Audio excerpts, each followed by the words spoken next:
Hello, ladies and gentlemen, and welcome to Focus on Liberia. My name is Dennis Jai, and we're broadcasting from Atlanta, Georgia. In today's special program, we are honored to have the executive of NAPAC in our midst, but we're going to get to that later. I want to bring forth my co-host, Ms. Jackie Sayer, host of the Literary Hour right here on Focus on Liberia. Jackie, welcome to Focus on Liberia.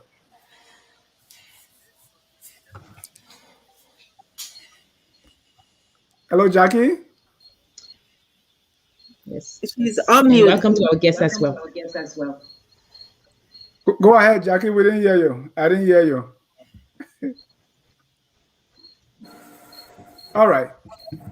Jackie, can you hear me? Is there am I muted? I said that okay. I'm very happy to be here.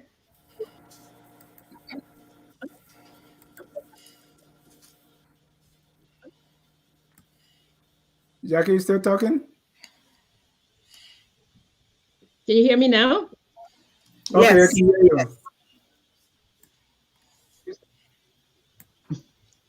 Can you hear me? Can you hear me now?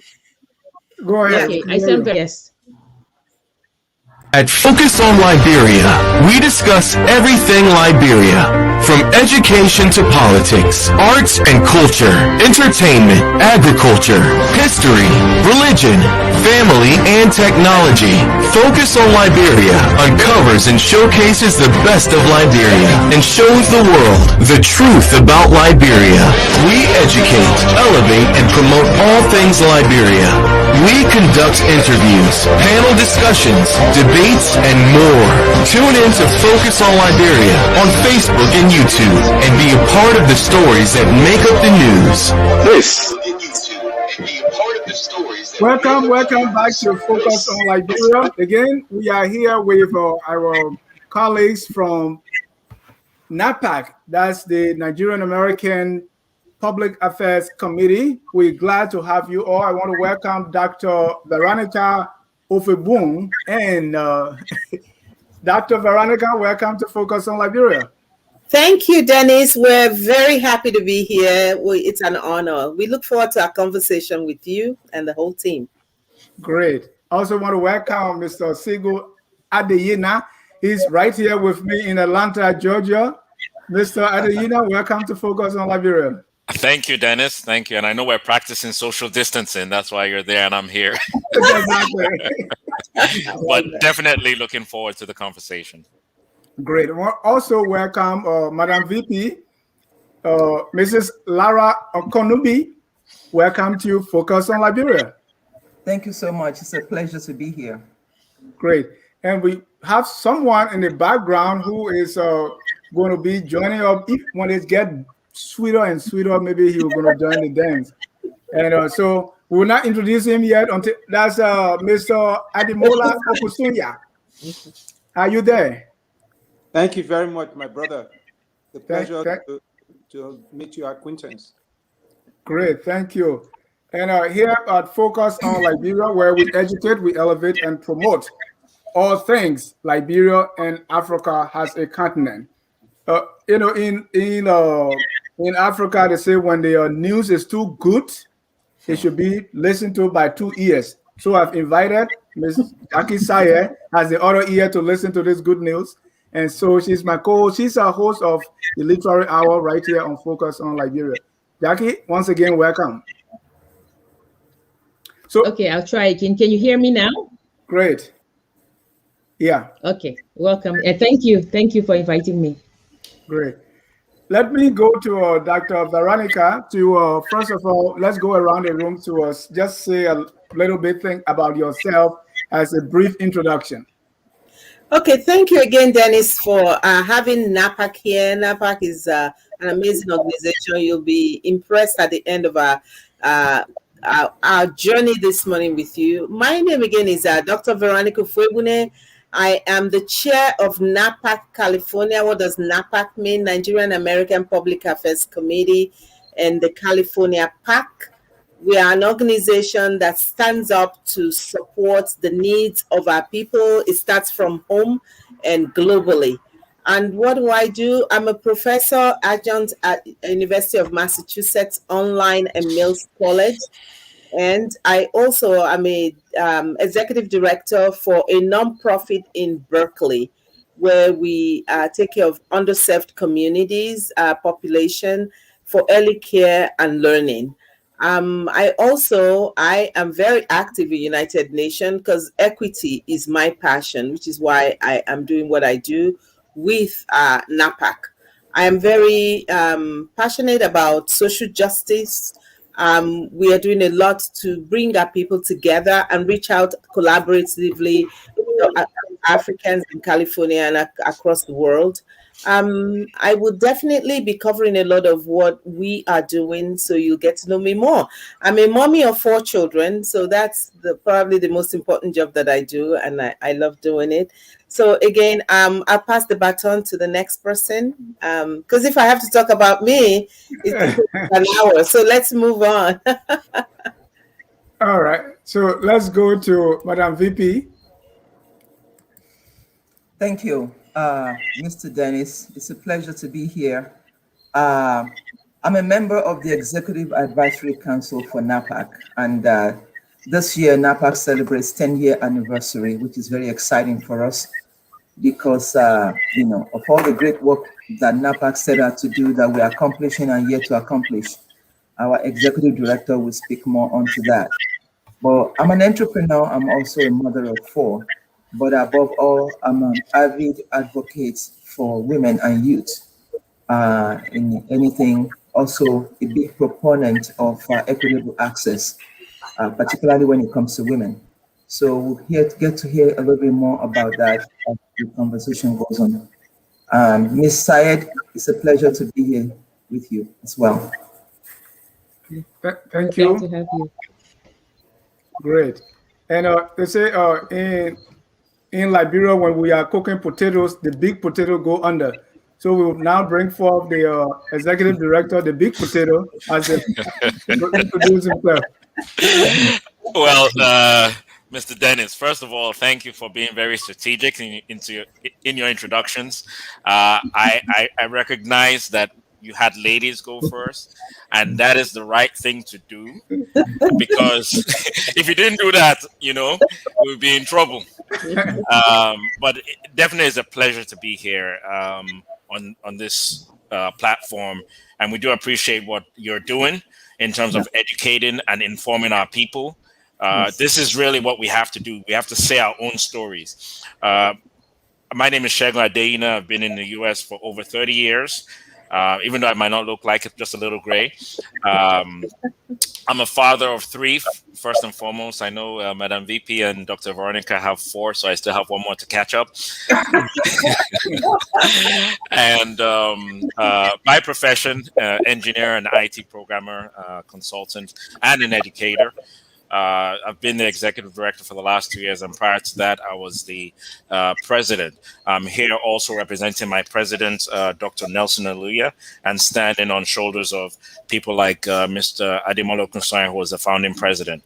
So I just like to mention them because they've done the hard work to give us the opportunity to speak here today. I'm also very active in the community in the state I live in, a past candidate in 2020 for Gwinnett County School Board, missed it by a small margin. I currently serve on the Gwinnett County Planning Commission as representative in District 3, and also I'm also an executive committee member in the Gwinnett Democratic Party. Just to give you some background, not just from a NAPAC standpoint, I advocate extremely for equity, interest of our people, and representation. So I'm really excited to be here to talk about what we're doing in NAPAC and what we should do as an African community. So look forward to, one other organization I do have to mention. I'm also on the board of the Global African Business Association, which talks about how we impact our business from an economic standpoint. Thank you. Thank you so much, Mr. Adeyina. Let me go to, people watching us now will say, okay, this is Focus on Liberia. Nigeria, okay? So let me go to Jackie to let our audience know the purpose and the importance of this show and why we have our brothers and sisters here from NAPAC. Before Jackie come in, or Mr. Ademola is in the background, Mr. Ademola, anytime you want to come in, please feel free to jump in or just give me a little nudge. Thank you, my brother. I'm just here to watch you guys, so thank you for what you're doing. Thank you. Jackie?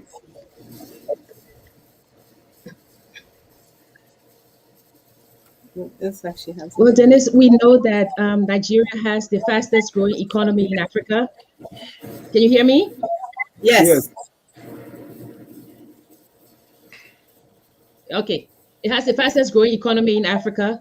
We know that Nigeria is a powerhouse, right? One of the most populous, if not the largest population on the continent of Africa. A lot of people don't know that Nigeria is actually the largest African shareholder in the African Development Bank, with a portfolio of about 6 billion. And then they also have with loans. So given all of that strategic interest that Nigeria has, this conversation is going to focus also on how can Nigeria leverage all of this, these resources that it has to help strengthen not only the continent of Africa, but West Africa as a whole.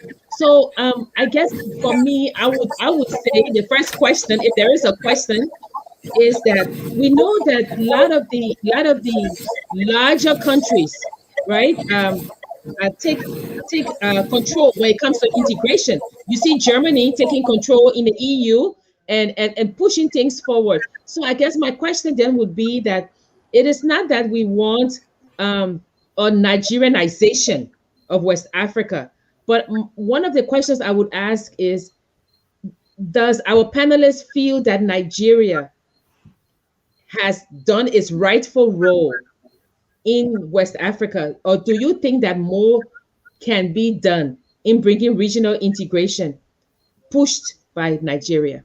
I think that's one of the questions I would like to ask.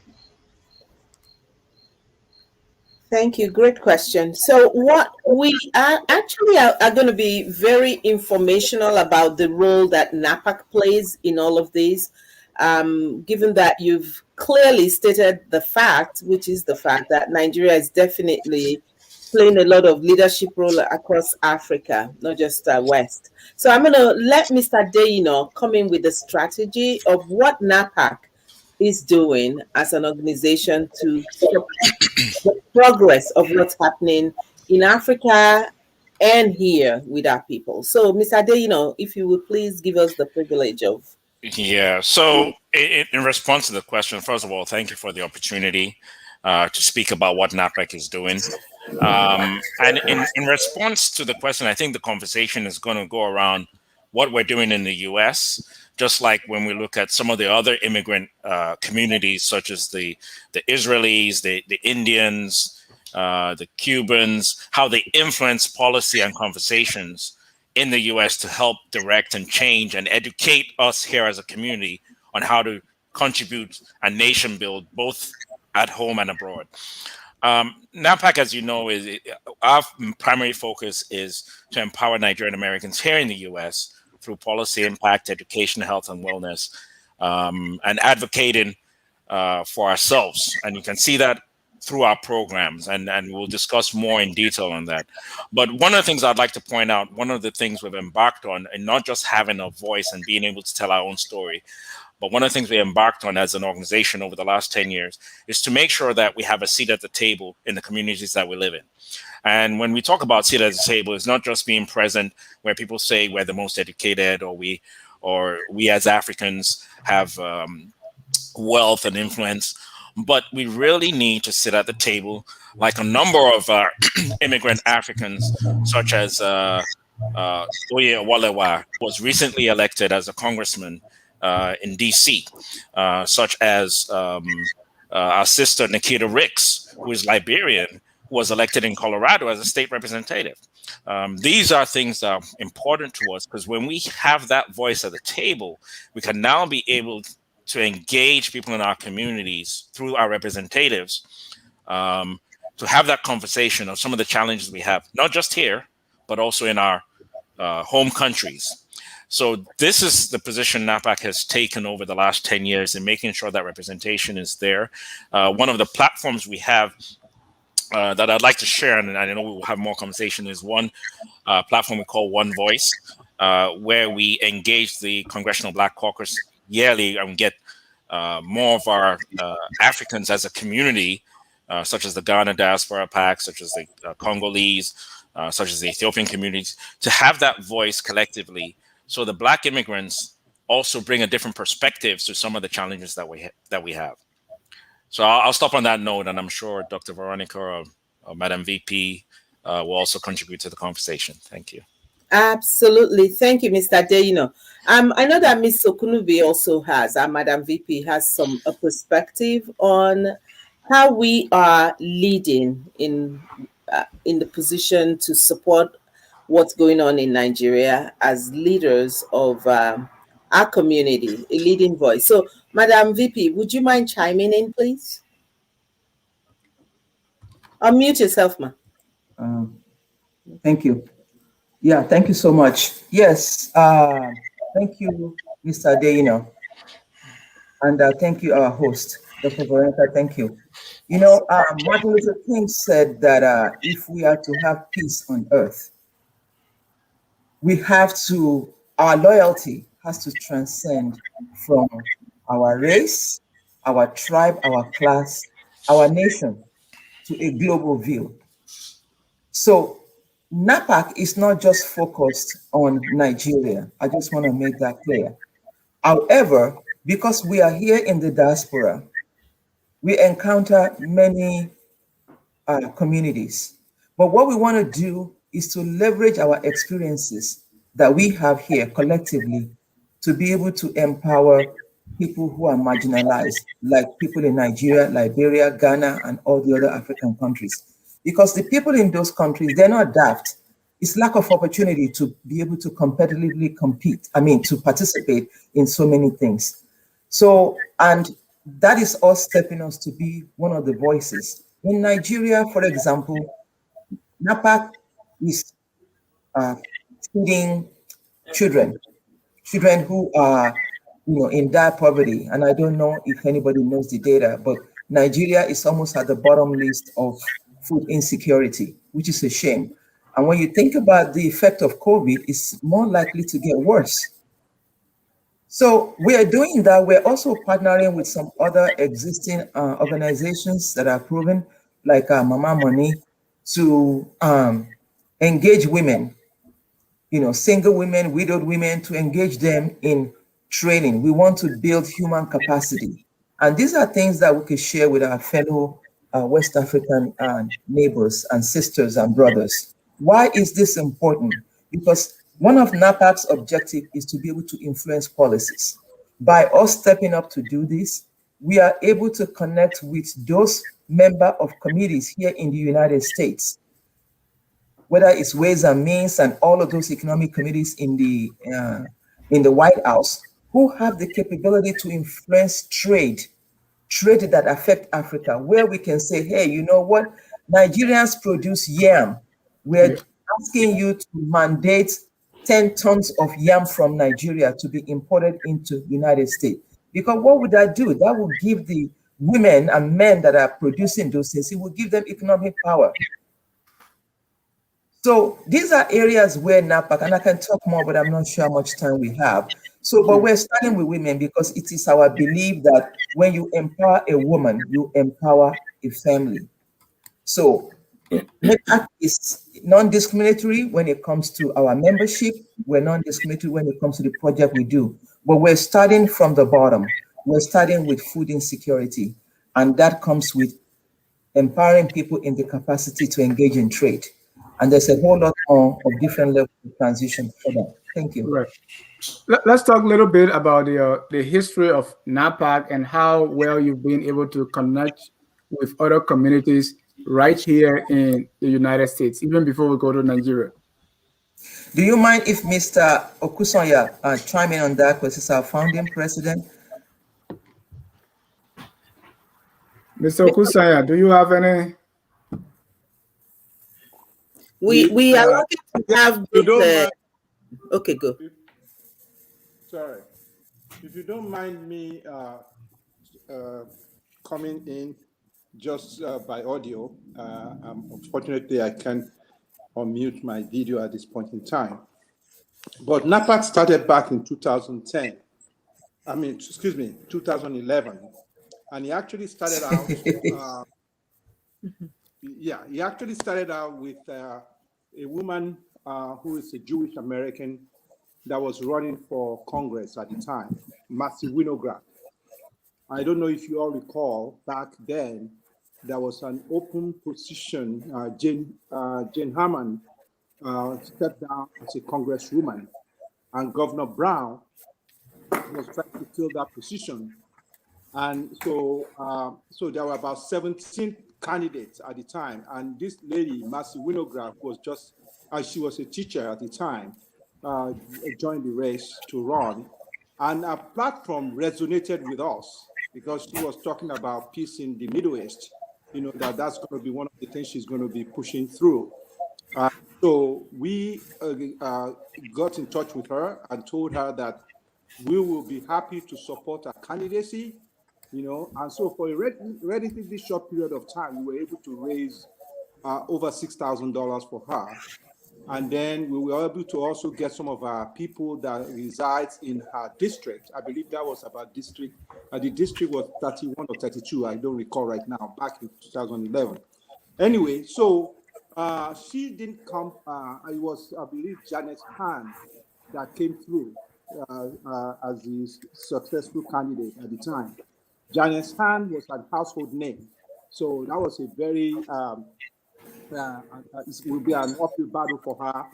And then this person that came second was Deborah Bowen, who was then the Secretary of State. And the person that came third was the mayor of Palos Verdes. So she came fourth out of the 17 people. So while we were going around trying to mobilize our community to assist her in her campaign, people were asking the question, what about us? Why can't we just set up an organization that will help our own people to get into Congress and so on and so forth? So that's how NAPAC was founded at that time. I will stop at this point. Thank you very much. Thank you. And we can add to the fact that in continuation of the establishment of NAPAC, which is really becoming a household name lately. Obviously, how I got to Dennis Jah is through my Liberian sister, Lovetta. So we're really being intentional about collaborating with other Africans because we need to build that one strong voice, not just other Africans, but also California, for example, NAPAC California collaborated with NAACP during the Juneteenth.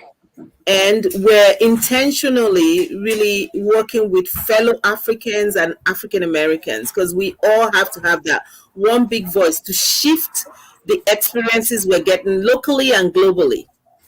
Locally, we can see that what's happening locally is what's happening globally to Africans. And so we have to have one voice. It's non-negotiable. And like Mr. Deyino mentioned and Mrs. Okunubi, we're looking at other successful immigrants like the Israelis, the Chinese. What are they doing? They're building Chinatown. Right now, in the Bay Area, we're trying to work on Africa House. And this Africa House has gotten together as African team. We've gotten 2 grants. The first grant was to tackle immigration issues, and we got immigration lawyers, and it was open to everyone who wanted to have information for free on immigration. And we also now are working on COVID-19 as an African platform. We got a $200,000 grant to do that as well. So we're being really intentional. We have WhatsApp group where all of us here are together with all our sisters from Liberia, from Sierra Leone, from Cameroon, and we celebrate ourselves and we question ourselves. So we have to, and Dennis, you might look at what role does Focus Liberia have in bringing more African leaders to a forum like this, where we cannot go home and change everything, but we can start the change here, and that's what NAPAC is about. That's and right. Let Mr. Deino talk about the amazing impact an African collaborative and other immigrants had to actually put Biden in power. And I was part of it. Mr. Deino, do you want to talk about the collaboration that we did for the Warnock also? That was beautiful, lovely, and just sweet when we got the news that they won. So, Mr. Deino, Mr. Deino, you would describe it better. Go ahead. Okay. I don't know if Jackie wanted to comment first, but Jackie, did you want to say something? Oh, you're muted. Veronica, and I had sorry. Yeah, I was listening to Dr. Veronica, and I had some questions about actually the structure, but I'll let you go first, and then I'll come in next. Okay, all right. So maybe I will delve into the structure to help you understand. So I'm the executive director for the 501c4 NAPAC USA, which supports our state PACs. Our state PACs are 527. We're established in closely 11 different states, where Dr. Veronica is one of the chairs. She's the chair for California, and the 527, which are the PACs, are the ones that truly have the political voice in endorsing and identifying candidates that represent our interests as a community. On the national level, as we provide support, we do have a team that provides support for all those state PACs. One of which I should mention is Akindele Akinyemi, who's our political director. He's a political strategist, and one of the things he does, he helps to work with our state PACs in building a strategy on how they can effectively support policies that are important to us. So we took that, and one of the things we did in 2020, we looked at the races and we looked at the candidates. We always start from a nonpartisan standpoint because our interest is more important than the party's interest. So we're made up of Democrats, Independents, Republicans. So we look at our interests as Africans and as Nigerians first. And when we do that, we're able to identify through our process of either interviewing the candidate or looking at policy issues that they stand for, in identifying who we're going to engage and support. In 2020, NAPAC Georgia, which is led by our chairman, Mr. Adafe Soje, who couldn't be here today due to some personal conflicts, but he took the charge and he led, and we supported him in identifying the reason why the two candidates, Warnock and Ossoff, were important to our interests in having the right representation in our government, along with the Biden. So we have built a relationship which we call the One Voice Africa in Georgia, where we worked with different African communities: the Ethiopians, the Kenyans, the Gambians, the Ghanaians, the South Africans, the Congolese, where we put together in collaboration with the New Georgia Project. A lot of you might be familiar with. It was an organization that Stacey Abrams started many years ago to recruit brown and black voters in the state of Georgia, and their target was 800,000 to vote. And she appointed a Nigerian American, Ms. Unse Ufot, who is the CEO of that platform, and they worked tirelessly for the last, I want to say about 10 to 15 years, in recruiting black and brown voters in the state. And because of the partnership we had with that platform, we're able to collaborate with them along with an organization called Unite Here. And we mobilized Africans. And I think this was the first time that they put together a team of Africans. Some were paid, some were volunteered, that we engaged primarily the African community in not only advocating for their vote, but we engaged them in a way that they could connect. And we did that through language. We had a group that was phone banking and knocking on doors in Amharic, which is popularly spoken by those from Ethiopia and Eritrea. We also engaged in French, because we have French-speaking Africa. Too often, the message gets lost, and when we saw other immigrant communities doing the same, we also did that. And I know I'm saying a lot, but I just want you to understand the strategy and the input that we did. And we took that same effort, and we're currently in New York, where we're trying to, which we've, our chairman, Mr. Benga, took the initiative along with our team to engage for the new mayor of New York. Of course, the campaign is still on, but we have endorsed and supported Mr. Eric Adams.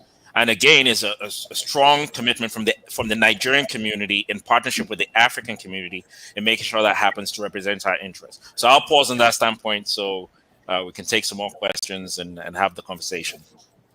Sure, great. Thank you. Jackie wanted to come in. Yeah, I think that this is admirable, getting together as an umbrella to bring everybody underneath. Maybe not speak with one voice always, but there's room for growth. Yeah. So my question is, we see that as the African community gets stronger in the United States or in the diaspora, we're seeing Nigerians, Liberians occupying places of power.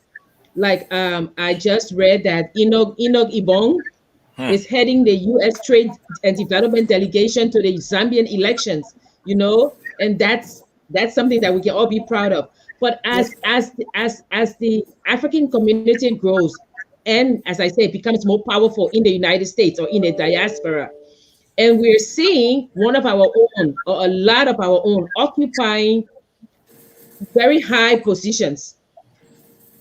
There are two things here. One, there will be, and maybe not always, but an inherent conflict, right? On whose interests are you representing, the United States or Africa?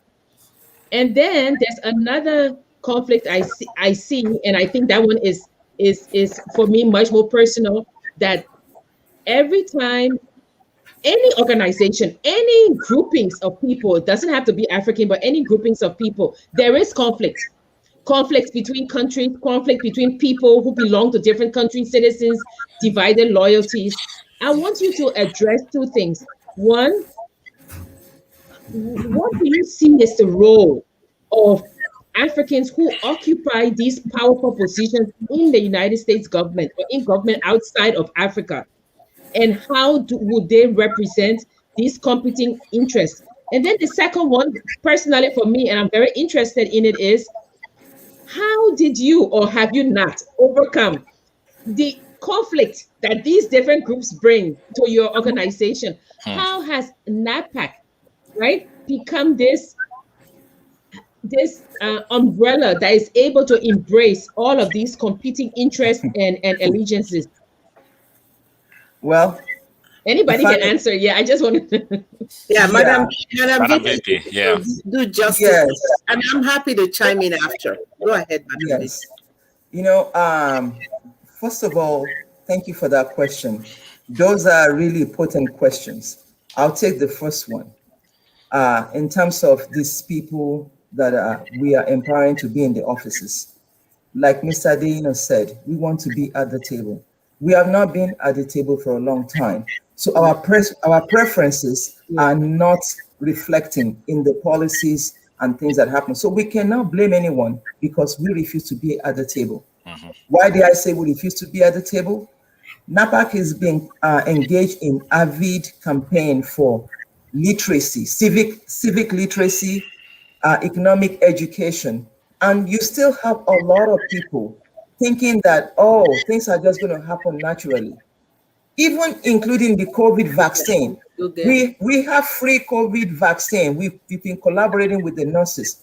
So a lot of people don't understand that participation is important in order to get the desired result. They are very comfortable folding their hands and let things just happen. It is no longer que sera, sera. No, Because you start with your vote, for example. If you don't vote, you've already voted inadvertently for the wrong person. So this is a challenge that we have in our community. And like I said before with my quote with Martin Luther King, we are not trying to have a myopic view. We are not trying to have, ooh, she's gone. Ooh. Go ahead. She'll be. Yeah, we're not trying to blend in at all. We want to be part of the salad in which we stand out. When you look at a bowl of salad, the strawberry is very differentiated from the pecan and everything else. We want to stand out. We want to stand out because we are educated. We want to stand out because we have the know-how. We want to stand out because we have been chosen for a time like this to help elevate the communities that are not there yet.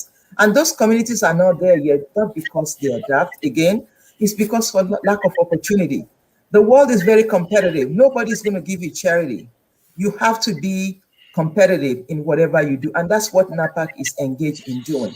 We are training our people, and it's a very, very arduous task. It's very difficult. And as you know, our people can be very determined. I don't want to use the other negative word. Our people can be very determined in their perspective.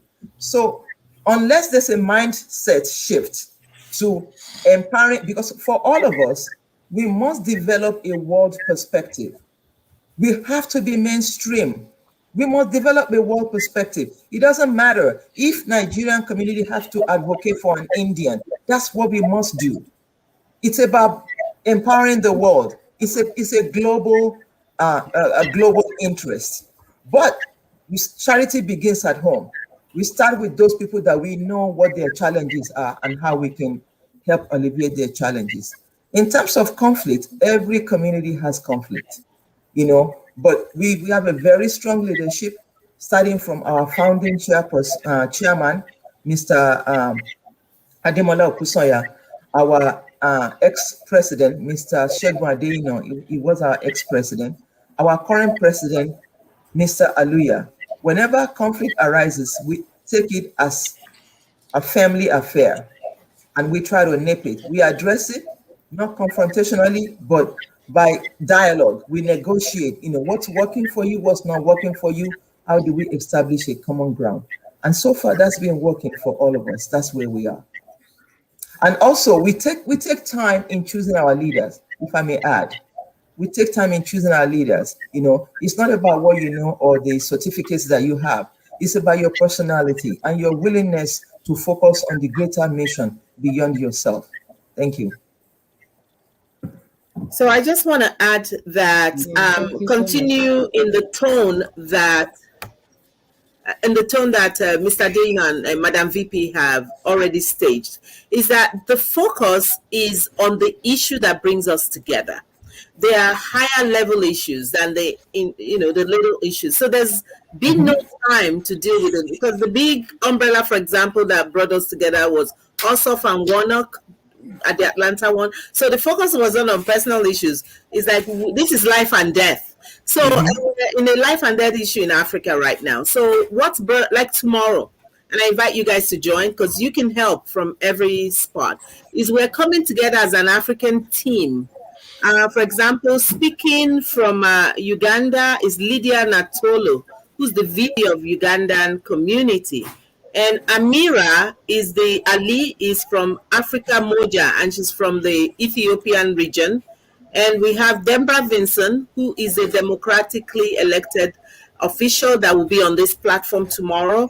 I have Bendu Hunter, Liberian community, and I have Lovetta. I have Uche Uwahemu, who's a California State Assembly elected person. We're coming together as an Africa, many, many more, to a platform, and I'll send that link to Dennis. I don't have yours, Jackie, she can share with you, for us to do the stop to the recall of Governor Newsom. Why? Because he favors African interest, immigrants here and globally. So we're all fighting together. So I know that we'll have time later when we're doing well to look at differences, but right now we all come together. Like one finger can do it, but five can do it, right? So we're coming together to fight for our interests that would better opportunities for our people. So that's been the case of our coming together. To sum together your question, that yes, we're strategic, we come in, we have conversations, we are fighting COVID right now, so we are all saying, what should we do? So we brainstorm, we have conversation, we have suggestion, we have small groups, and we have feedback. Then we come together and we lay out the strategy to tackle the issues, because the issues that are common to us are very similar. You know, not just Africans, but African immigrants. Because when they see your child on the road, they don't say, "Oh, is that Jackie's child, or is that an African American, here?" They just see a black child, right? And so the issues that face us are very similar. So that's what the focus has been. Great. I mean, what you have stated, also make me to think about the same way we are confronting these issues here locally. I'm thinking that you are also thinking about Africa, because those issues are similar. Yes. And has any work been done in that direction, or what are you thinking about when it comes to also coming together to confront the challenges back home? Oh, I can tell you. Oh, okay. Yeah. So let me comment on that. Great question. So recently in Nigeria, I know a lot of us know what's going on with the killings and the situation with the Fulani herdsmen. A few months ago, President Dr. Nelson Oluya thought it was a good idea, because a lot of people were upset. We have loved ones back home. We still have family back home. And, we keep asking ourselves, what can we do? What's the government doing? And one of the things that we did was we felt we're not experts in these areas, and these are true life and death situations. So we reached out to the State Department, and Dr. Oluya and we hosted NAPAC hosted a listening town hall meeting with the State Department, and was very well attended. And the conversation was really just hearing from people how they felt and what their concerns were. Because we already know the U.S. government is already engaged with the Nigerian government, but it's making sure that they have the right dialogue in trying to provide the right resources to address the problem. Security issues are a very complex issue in Africa. I don't care which part of the continent you're from or which you're on. We see what's happening in Ethiopia. We've seen what's happened in Liberia in the past. But the thing is our voice here has to be heard in the home countries that we state with our legislators, so they can apply the proper resources in trying to alleviate the problem. I mean, we can't be at the table. We're not home to really address it. But we're here where our governments are engaging the government here. But they have to be informed from not just from the governments back home, but how do they work with the governments back home and be better informed is through the people.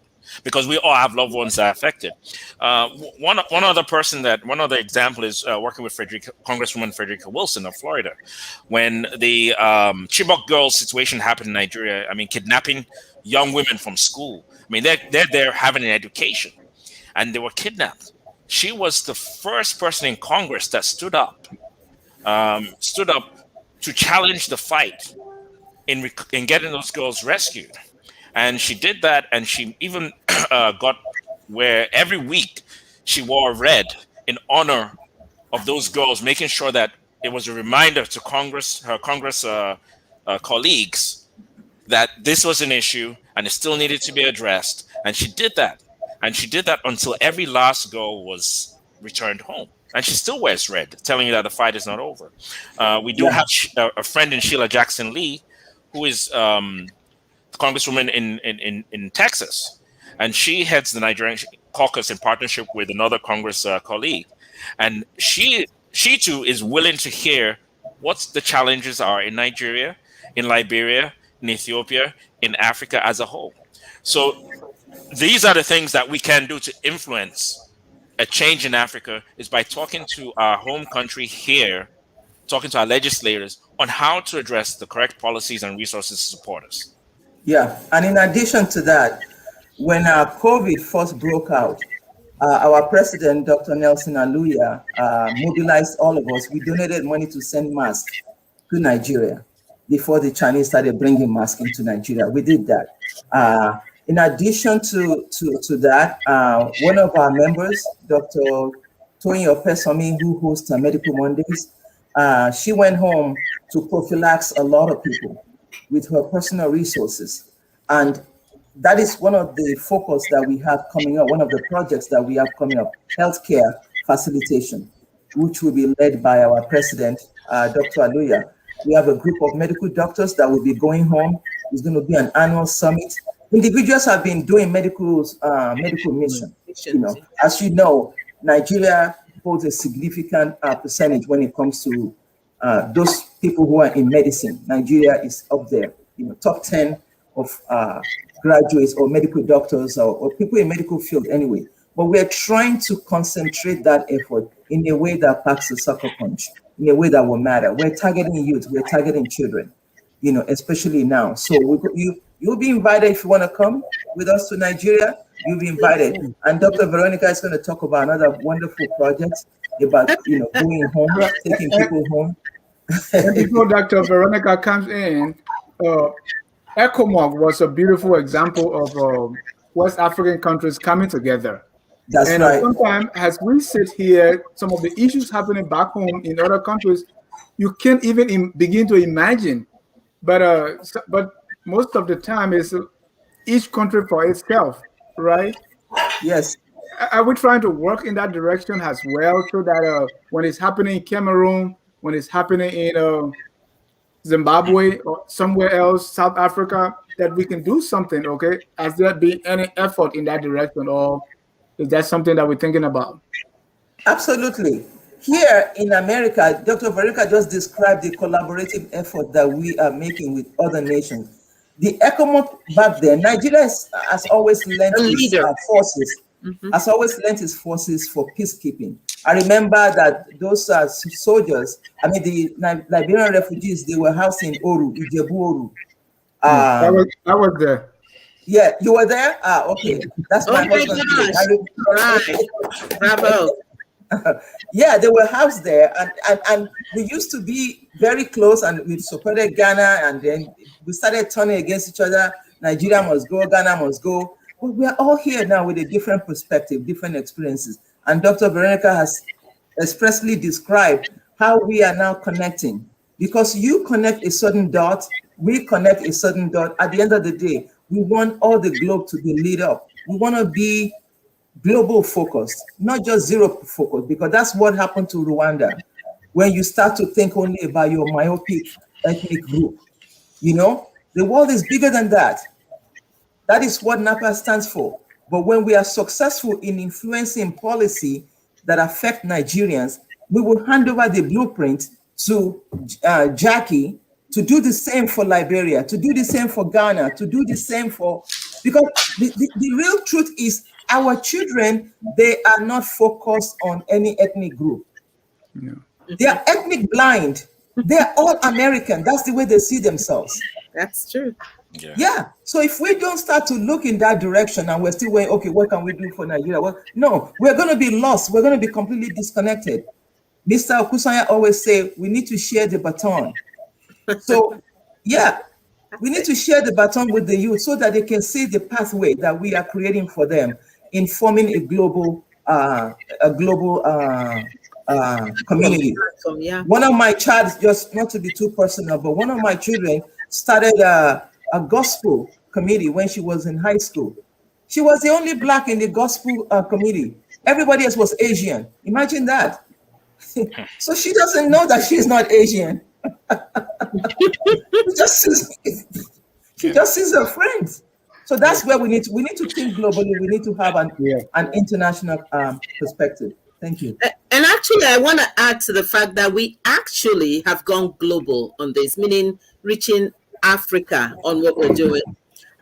Based on what Madam VP said, and we have actually succeeded in reaching out to the state government here. So Africans are now working on some form of bilateral trade and commerce.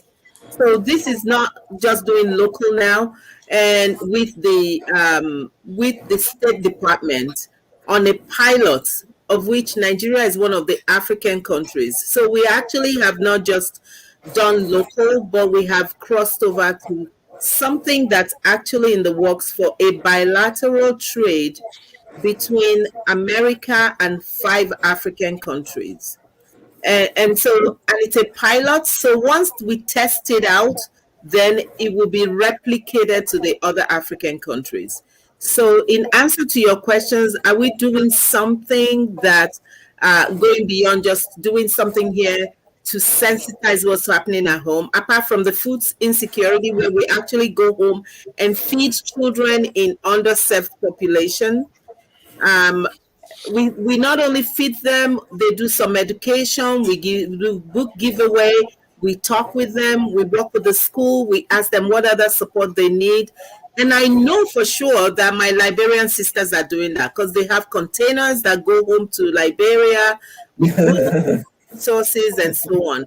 And so we're all saying, what are you doing? And then what I'm doing, I share with others. Then they go, oh, and even with the container for Liberia, if there's a leftover, they say, okay, Veronica, do you want to find people that will take this to Nigeria? Or my Uganda sister, or my Cameroonian. And we actually work together now, not just for here, but for home, to even people when they die in Liberia, we all are contributing to help with the burial of that person at home.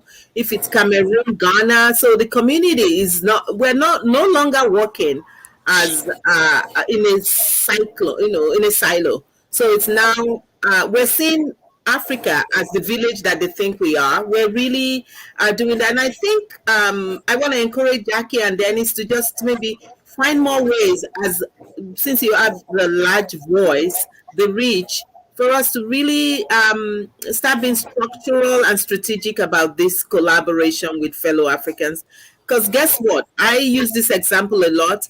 When there was the war in Palestine recently and Israel, you guys recall what happened? Within 1 week, Biden stepped in and said stop, and they stopped.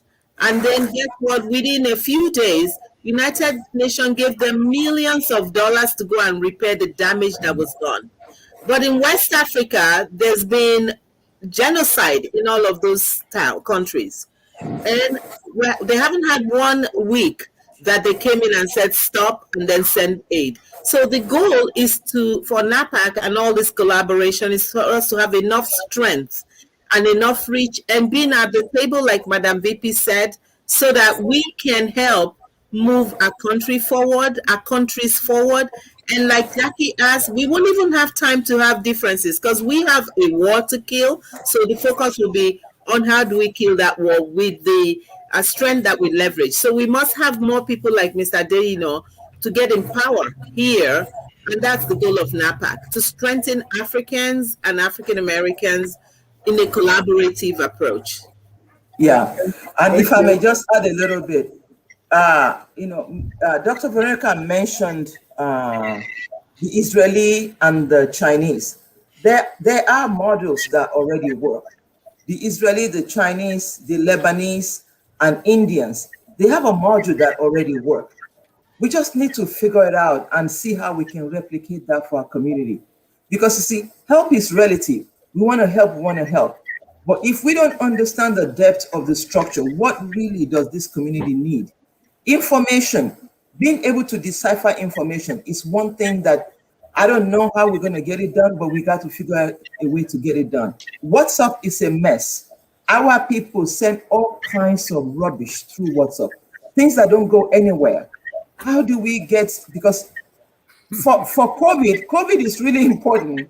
And what I'm hearing from the African community is because I have a Liberian friend. She came back. She's a nurse. She was struggling to educate, and they said, no, we're not going to get vaccine. It makes men impotent. What is the data that supports that? Thank you. Ladies and gentlemen, if you're just joining us, this is Focus on Liberia. We are in conversation with the Nigerian American Public Affairs Committee, NAPAC, and we're discussing their role here and how all African immigrants, we can collaborate and help boost our standing here in the United States and also help our people back home. With me is my co-host Jackie Sayer, and Jackie, if you can chime in, then I will bring in some comments from our viewers. Thank you, Dennis. I thank you all so much. I'm learning a lot about NAPAC. One of the things, and I think you all will agree with me, is the misinformation that's out there. And I heard Madam VP and Dr. Veronica saying that about the COVID. So my question then is twofold. What mode what mode of medium are you using to transmit information about NAPAC to other African organizations? That's one. How would an organization in Alaska, an Ethiopian organization, know about NAPAC if they didn't know the name, or how? And how do you, because you're feeding people back home, you have grants for students who don't have funding for education. So how would what's on the ground for people to know about this? And then the second part of that is, at the beginning, I said that Nigeria is the largest shareholder in the African Development Bank, the largest African shareholder. We talk about the powerhouse that is Nigeria, right? And we see that because even with NAPAC, you see the Nigerian influence, and be as it may, we know that Nigeria is a powerhouse. Again, I come back to my question. If we talk about the South Africanization of Southern Africa, we talk about the Nigerianization of West Africa, which is not necessarily a bad thing, don't get me wrong. So one, tell us how the information is being transmitted to people about NAPAC. And two, I want you to please tell us a little more about how this country, Nigeria, this powerhouse, how it can use its power to unite or to bring together or to create, like you said, not myopic, but to be able to influence things like the African Free Trade Agreement. How will Nigeria, using its power, influence these things within the West African region? Can I go ahead and take that? You know that's a lot, right? Great. Yeah, that's a lot. So let me start by also mentioning we do have a foundation. Their website is www.napacfdn.org. They took the lead on the food insecurity program in Nigeria. Excuse me, Dennis, do you want to put that on the so people can okay. That would be good. Okay, sorry. Yeah. Go ahead again. So www.napacfdn.org. And our chairperson is Mr. Tai Doherty, and under his leadership, the foundation has introduced the food security program in partnership with Sweet Sensation, and also being supported by United Way. At the beginning of COVID, they took on this charge, and their target is to feed 600,000 Nigerians. And they've really been very influential in rolling that program out, and it's ongoing. So we look for some. What we've done is Diaspora have sponsored these programs in our communities.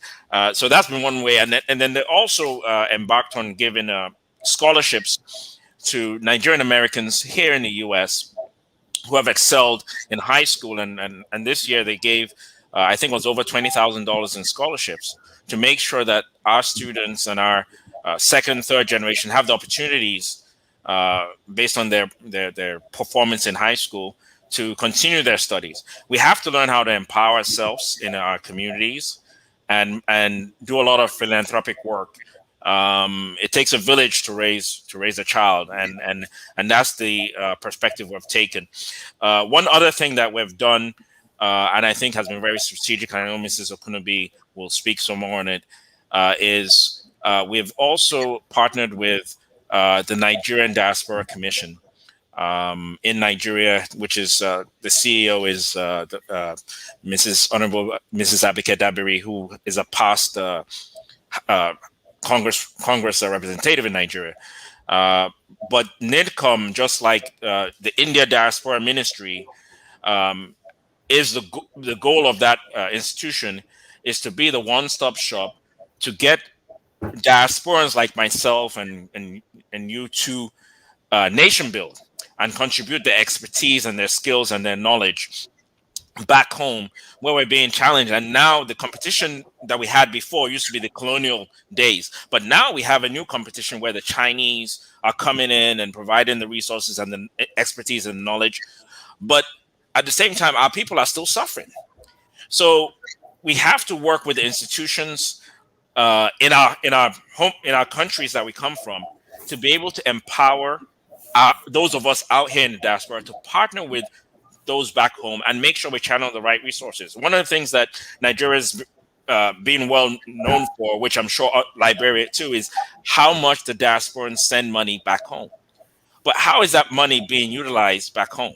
Is one thing to send someone to go eat, but then when you put money into a fund that would help start their businesses, help build hospitals, help build roads, that is the strategy of NIDCOM, is to be that platform that diasporans can organize and impact the changes back home. So I'll stop on that because I know Madam VP and Dr. Veronica will also chime in on that too. Yeah, certainly. We have again developed what we call priorities. And these priorities are actually common to what's happening in most other countries in Africa. And if I name some of the priorities, you would go in your mind and go, yeah, of course, this is happening in Liberia. So one of the priorities is security. Who doesn't have security issues? So, and why it's important, again, like Mr. Deyino said, is that we're collaborating with NIDCOM. If you just type NIDCOM, that will give you a lot more information about this, the Leadership Nigerian organization, actually more like an institution that works directly with our president. And so we have an understanding, a memorandum of understanding with them. So NAPAC has been chosen to actually work with this governmental agency to deal with issues. And so when you say, how can Nigeria take on leadership in the ECOMOG and so on? Well, our voice is heard through this NIDCOM, Honorable Abike Dabiri Erewa. Google her, so that will make sense to you who we're talking about. We're talking about someone who's leading a governmental agency that has influence on what we do with her would actually influence what's happening at home. And another priority is trade. And guess what? We now have that bilateral trade pilot opportunity where NAPAC is the named organization representing. And then we have health and COVID. And now we have that $200,000 grant where, as an African team, not just we Nigerians that got it, but we're working actively as an African team to get the misinformation tackled, to get our people free vaccine.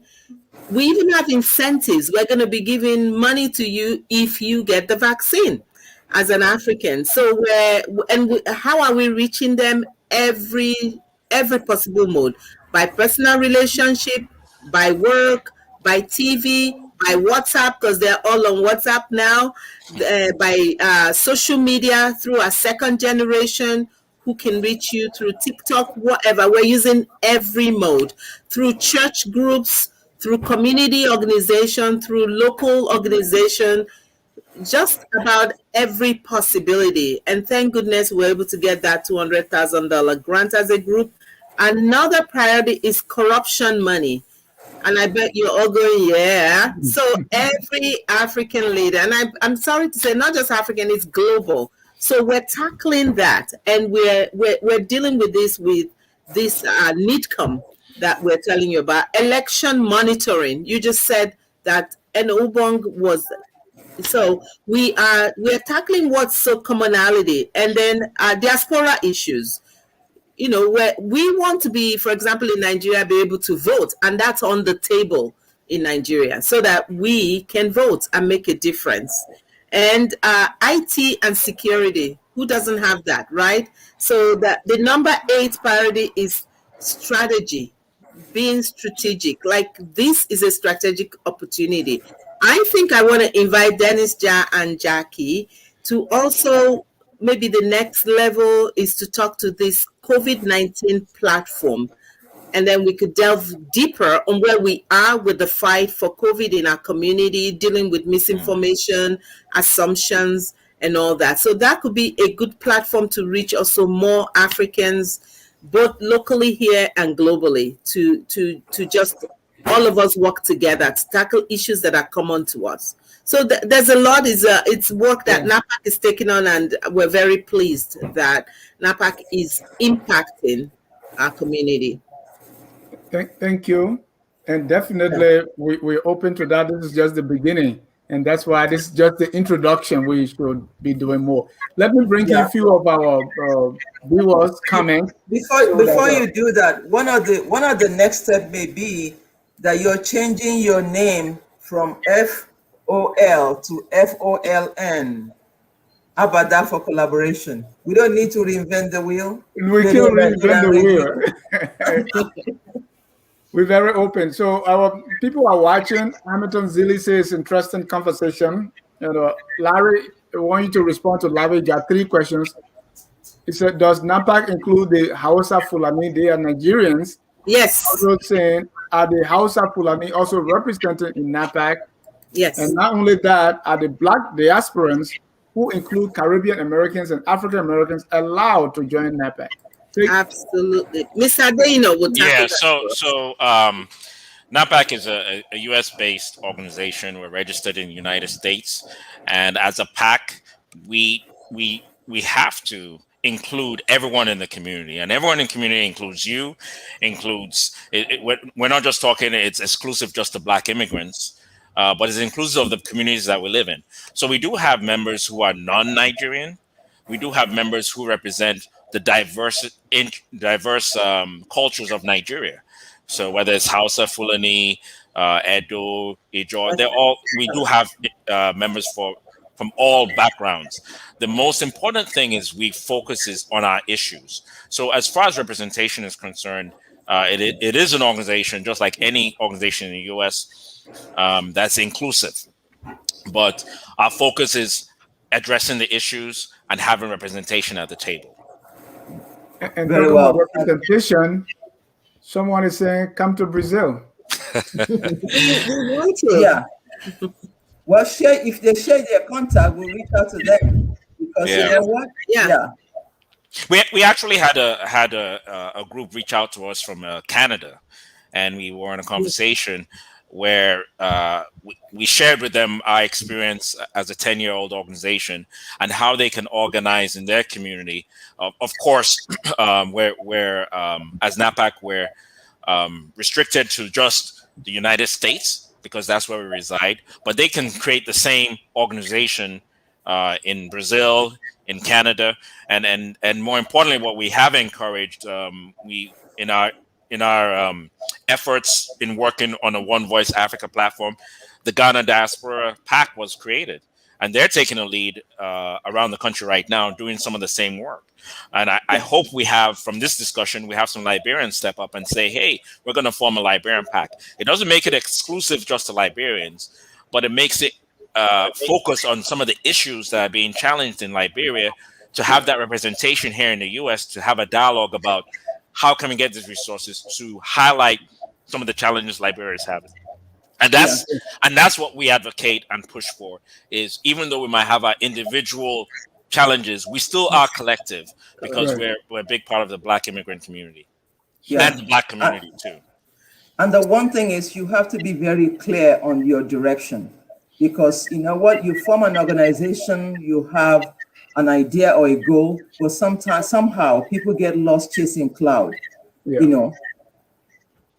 So the thing is, NAPAC is interested in collaborating and bringing the collective. So if there are people listening and you have an organization that wants to be mentored, NAPAC that's our goal, is to really impact community for progressive opportunities for all of us. Yeah. So if you have an organization, I think Dennis would flash our website and our information contact. Just contact us. We're interested in the progress of our people wherever you are. But right now, like Mr. Deyino said, we actually have a really diverse group, and from all walks. We are collaborating with NAACP, like we said. We are individually reaching out to everyone, and we're very proud to say that it's diverse, but it's just the beginning. We're growing. Contact us. We're happy to mentor and see the focus just spread worldwide. So yes, please contact us.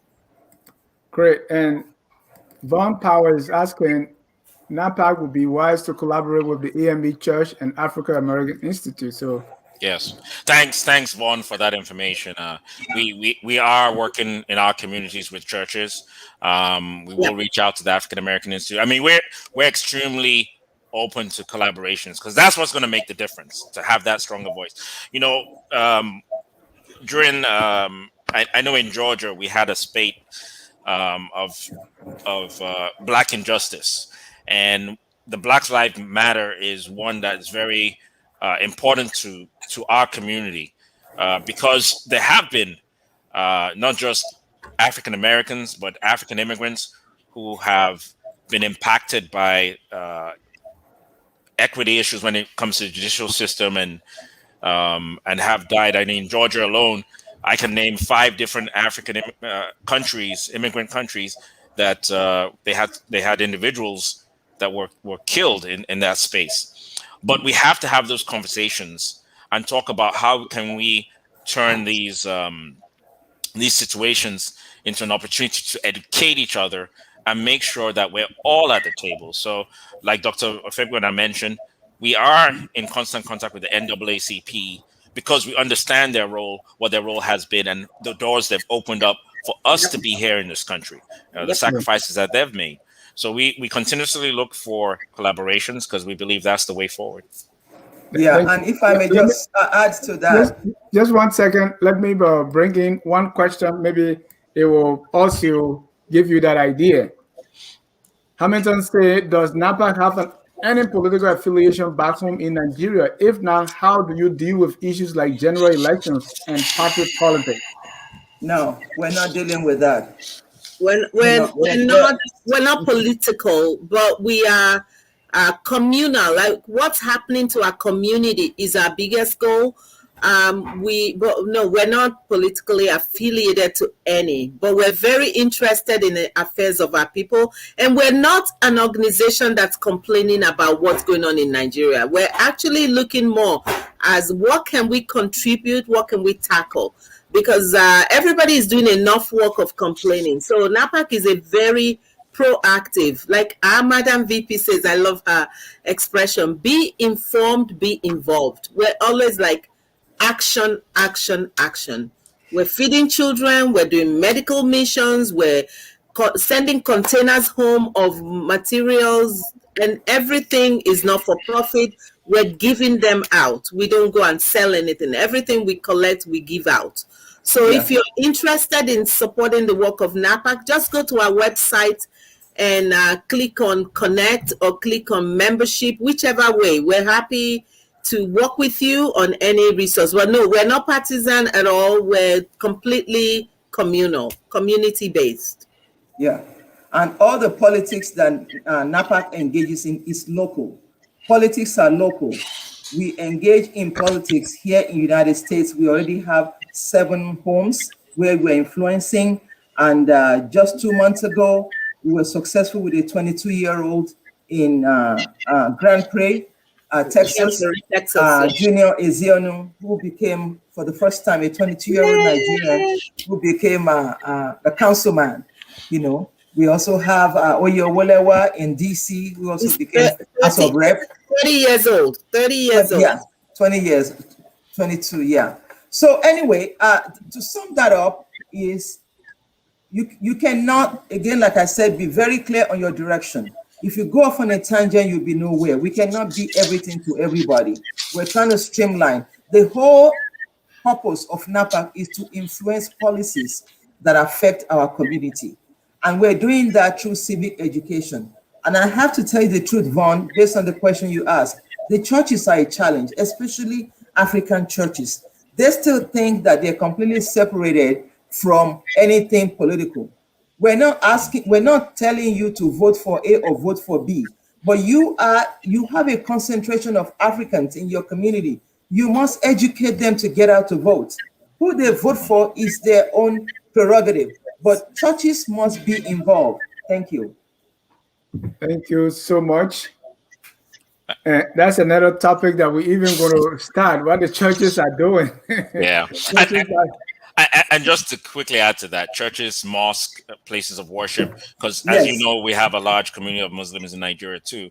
So it's that diversity is important, but the message is it doesn't matter whatever platform we have in our communities, we need to voice participation in the process, participation in having a voice. And let's consider this as part one of our ongoing discussion on this forum. We want to thank you so much for your time. And Mr. Ademola is still in the background, but we're going to go around the room for your closing comments, closing remarks. And if Jackie, if you have no more questions, then we can go around the room for closing remarks. Jackie? No, I have no more questions. I'm very interested in the organization. Can you hear me? Yes. Yeah. Can you hear me? Yes.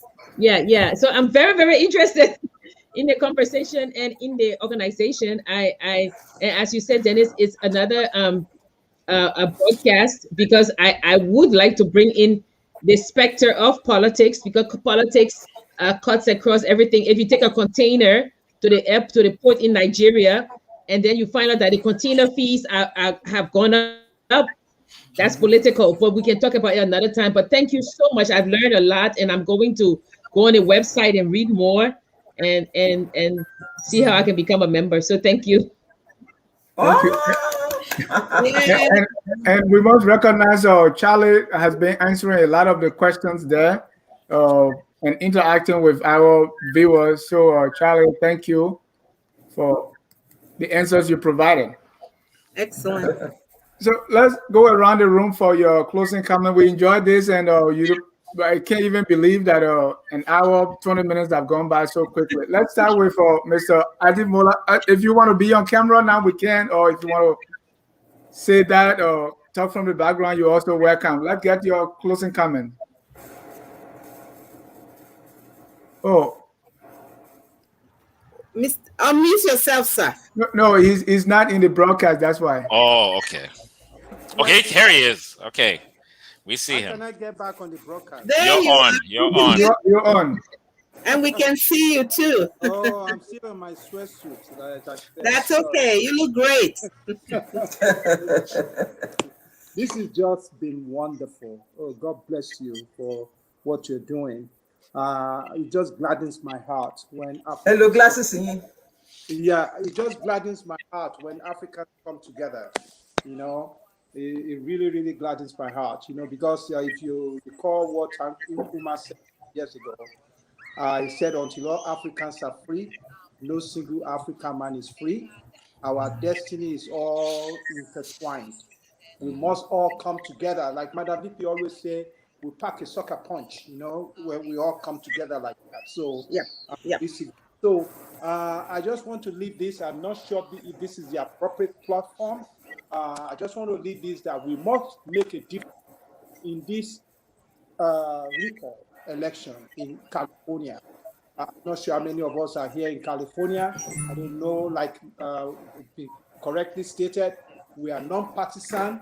We support Republicans, Democrats, Independent, what have you, as long as their interest or platform aligns with our interests. You know, we support them.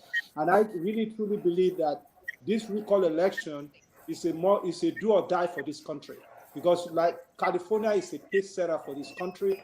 We don't want this. We don't want California to go down the drain.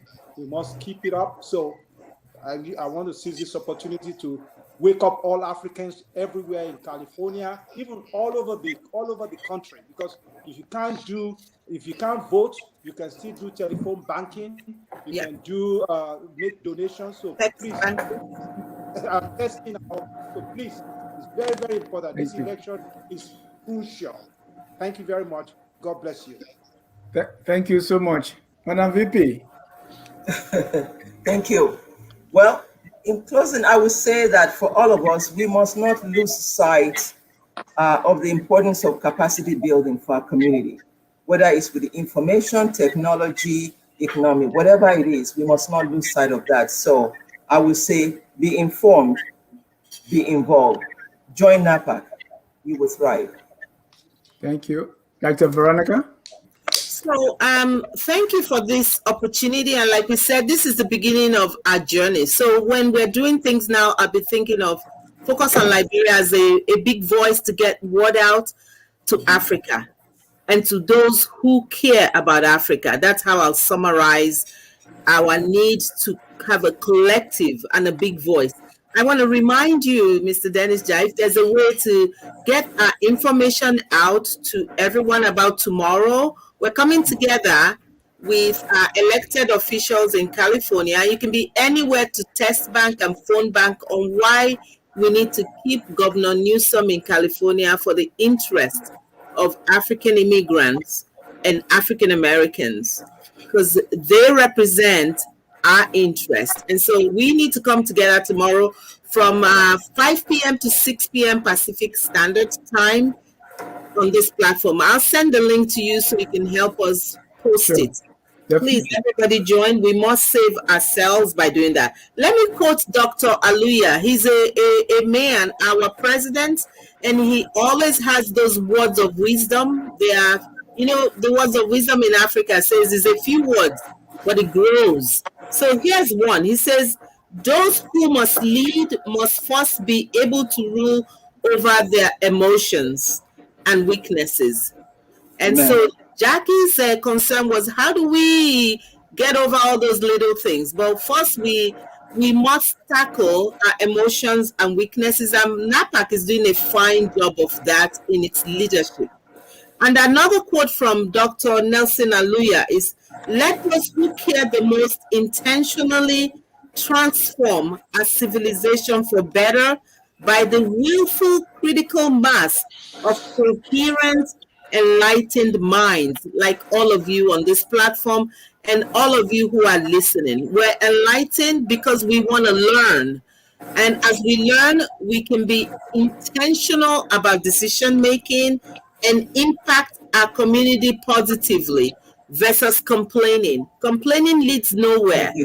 When there's issue, you say, and you cannot tackle everything at the same time. There's a proverb that says, if you try to tackle everything, the monkey will catch you and bite your nose.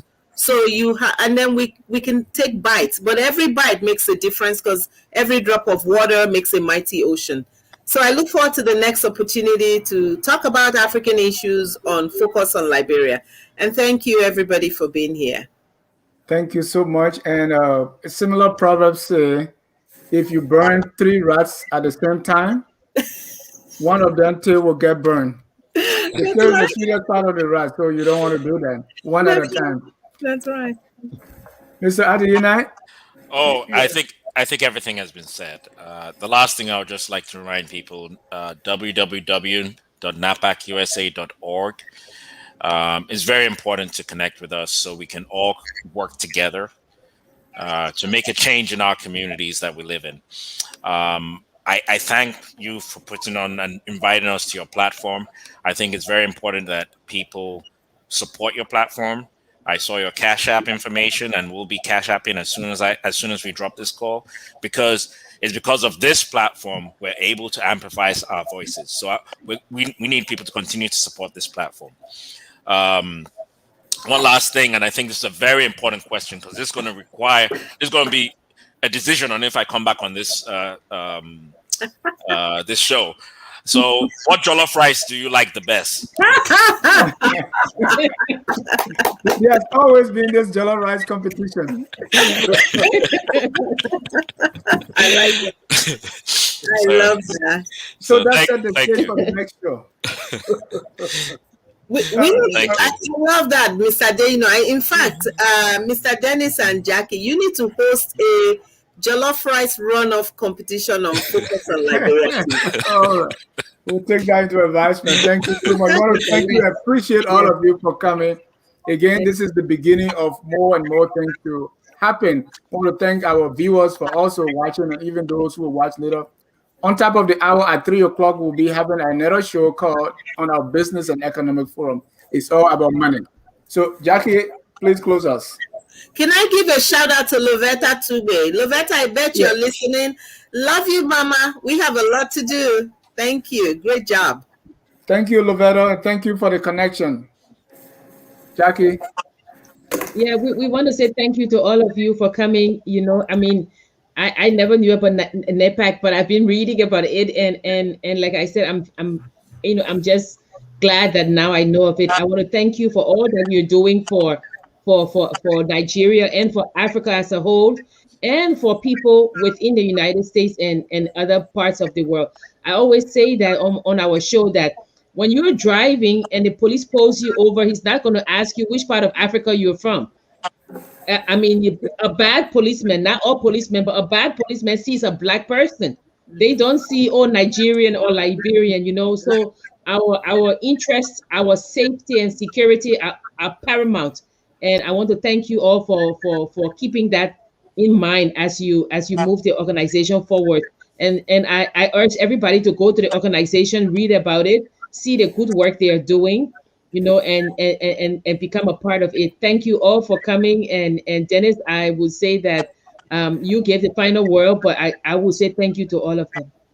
On that note, we say enjoy your weekend. We always close our broadcast by saying we are Liberians, which can be translated, we are Africans. Have a good day and God bless. Yes, thank you.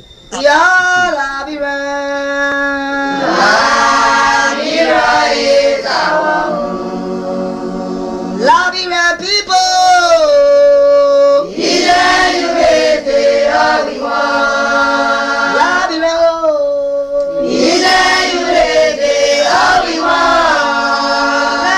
Liberia.